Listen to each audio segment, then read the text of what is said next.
எப்பேற்பட்டவருடைய மகனார் அவருங்க அப்படிங்கிறத மட்டும் சொல்லி விடைபெறலாம்னு நினைக்கிறேன். தலைவர் கலைஞர் அவர்கள் கிட்டத்தட்ட 70 வருஷத்துக்கு முன்னாடியே தன்னுடைய செயல்பாடுகளால் ஒரு முடிவு பண்ணாரு. பெண்களை வாழ வைக்கணும், பெண்களை காப்பாற்றணும் அப்படின்னு அன்னைக்கு அவர் போட்ட ஒரு முடிச்சு. இன்னைக்கு அவர் 5 முறை அவர் முதல்வராக இருக்கும் பொழுது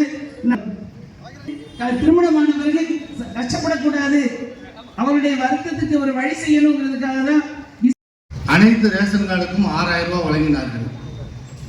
இந்த தமிழ்நாட்டை எட்டி கூட பார்க்கவில்லை. வருகமுறை நிர்மலா சீதாராமன் தூத்துக்குடி ஏர்போர்ட்டுக்கு வந்தார், பார்த்தார், சென்று விட்டார்.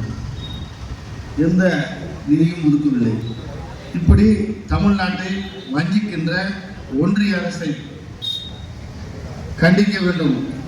ஒன்றிய அரசை இந்த தமிழக மக்களுக்கு யார் என்று புரிய வைக்க வேண்டும்.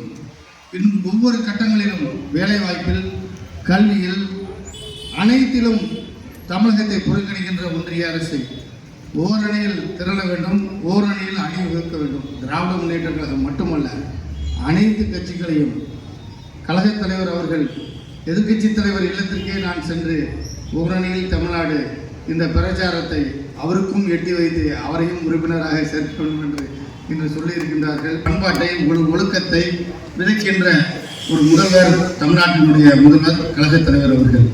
அவருடைய வழியிலே நாளையிலிருந்து சேர்க்கும் முகாமை கழக தோழர்கள், அதாவது உங்களுக்கெல்லாம் இந்த விழிப்புணர்வை ஏற்படுத்த வேண்டும் என்பதற்காகத்தான் இந்த பொதுக்கூட்டம். ஓரணியில் தமிழ்நாடு ஏன் என்பதற்காக பொதுக்கூட்டம். எனக்கு முன்னால் உரையாற்றிய சைகுனிசா அவர்கள் சொன்னார்கள் மிசாவை பற்றி.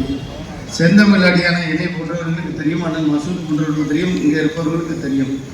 செந்தமிழ் அடியானை பற்றி மேலப்பாளையத்தில் மேடையில் பேச அவருக்கு தெரியாமல் இருந்தால் பரவாயில்லை. நான் அவரை 2001 தேர்தலில் இதே